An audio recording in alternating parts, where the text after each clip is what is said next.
What, did you think Metal Slug Tactics was done or something? My name is Tom, otherwise known as Titanium Legman, and we have an update here. Hello everyone, if you enjoy what I do, including my coverage of ongoing updates for major turn-based strategy titles like the wonderful Metal Slug Tactics, then a like on this video, a subscription to the channel, and consideration of checking out my YouTube memberships and my Patreon would be very much appreciated. Thank you so much.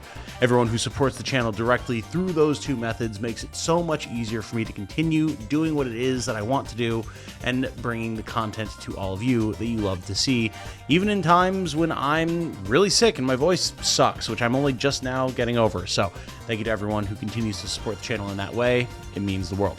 So yes, what is this update that has just dropped today, January the 21st of 2025 for Metal Slug Tactics? Well, it's actually a pretty meaty one. Not only is it a large number of bug fixes, but it actually adds a few new cool features, as well as some balancing patches for some outlying skills and characters. So I'm going to go through some of the highlights from the Steam update here. As far as I know, this update is only out on Steam currently. Hopefully there will be a patch for the console versions of the game sometime in the relatively near future, but we're going to go through the major highlights. If you want to read all of the patch notes for yourself, I will have a link to it in the description, but I don't think we need to read through every single one. That said, this is looking like it's going to be a pretty chunky update, all things considered. So let's get into it. First up in the UI, we will now have a preview for how new levels for different actions will actually have different stats and the like in the level up screen and the barracks screen. So you can see how skills are going to be able to develop over time, which is going to be very nice. You now have the ability to refuse a strategic asset to get 5 coins, which could be situationally very useful. Sometimes there's just not going to be a random choice of skills and abilities and items that you can get from a strategic asset. So like, heck with it. Get 5 coins, maybe it can buy me another character upgrade that'll be more effective. I can certainly imagine this being the case when you already have like all the slugs that you need. You don't need to worry about getting a bunch of extra adrenaline on your characters or something like that. And so you can take this, get some extra upgrade points. Cool. There have also been new weapon mods added that change the user's max HP. This could be something that is absolutely huge. Notably, it doesn't specify whether this change is up or down or potentially both. So maybe we see some options where you have less HP overall, but you get better effects on your different weapon mods, or you get weapon mods that specifically can increase your health if you're trying to go for some sort of like tanky, durability, toughness build, which could be really fun. Apparently, there's also been improvements to the algorithm that draws missions in a biome. Really no idea exactly what it is that this means. Like, functionally, yes, we know what this means. What different types of mission objectives are you going to get as you go through different biomes? Great. But in terms of what each different biome would have commonly trigger in terms of different mission objectives and how the algorithm has been tweaked in that regard is definitely a huge question mark and deserves some testing. So if you're watching this in the future and you have any insight into this, do let me know in the comments. As far as balance issues are concerned, there's been 2 changes for Trevor specifically.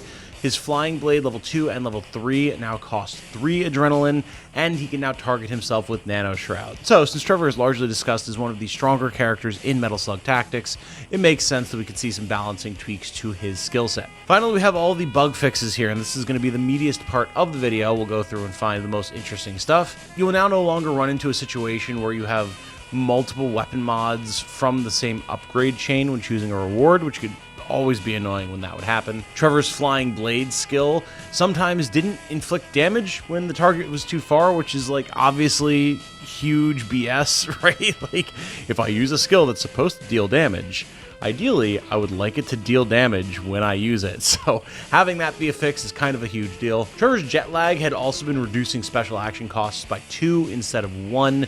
So obviously that is a bit of a power change for Trevor that people may or may not have realized was a bug in his overall power level. So not really a nerf if it wasn't intentional behavior, but for people who've been using and abusing Trevor's skill set very significantly, could still be seen as a nerf for those players. This is a big one for me. Path preview was not properly rendered on top of the map, mainly when there was a jump action in play, and path preview for jump was sometimes vertically misplaced.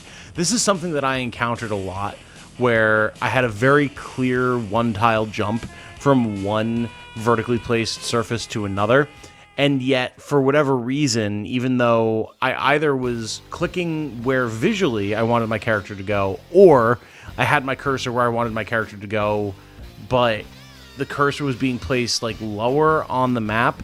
And either way, this would typically result in a situation where my character didn't wind up going where I wanted them to go, and I in fact could not get them to go where I wanted them to go. So with any luck, this has now been fixed, and we won't have to worry about any issues where characters are stuck not being able to go where you would like them to go. We also have some path preview fixes for other different types of movement. In particular, path previews were improved for big jumps, like when you're going to be jumping down off of a really high cliff and landing on a leaf pile. You can actually see where you're supposed to be moving and where you will be moving before you move, which was always kind of a little wonky before. And same thing for the Slugnoid. Sometimes it was hard to tell where it was that you were trying to move when moving around and flying around in that particular slug. This is also a good batch of changes here because I am a particular fan of Fio in general. A bunch of her different skills have been fixed to function properly, and for whatever reason, obviously I don't know what the coding side of the game looks like. I know very little about coding in general, but a lot of Fio's skills have had a lot of different issues with interactions with all sorts of different facets of the game's mechanics, so we have another batch of changes here. Her Helping Hand passive had not been working for some of her special actions. That should now be fixed. Her Extra Motivation passive had not been working under the same conditions. Her Field Dressing skill did not always correctly preview the healing bonus, and her Jeremy Style skill could trigger her weapon's effects even if no sync was triggered. So all of those things should now be fixed. Of course, we'll have to do some testing and see if everything is functioning the way that it should be, but it is good to know that so much of Fio's kit has been hopefully addressed and should be functioning as expected.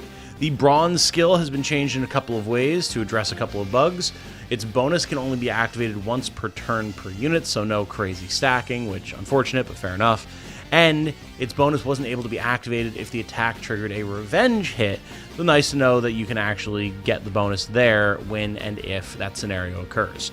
Random different UI updates, or lack thereof, when a unit would get a bonus action have been fixed, so now things should actually reflect what's going on in the game.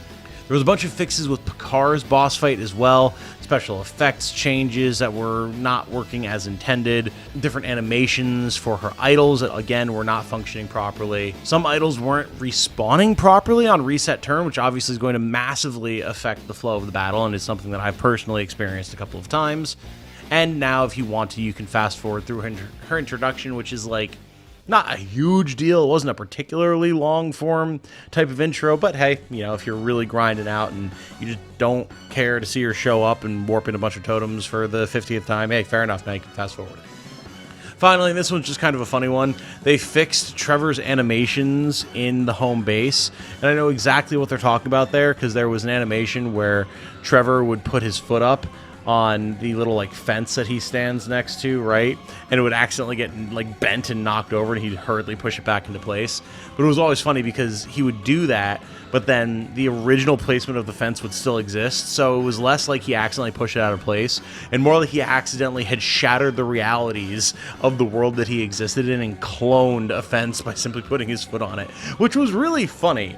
But it makes sense to fix that in a little animation. It's not a huge deal whatsoever, but it is cool to see that they addressed it nonetheless. We're talking small detail things here, so it's nice to see those things get fixed.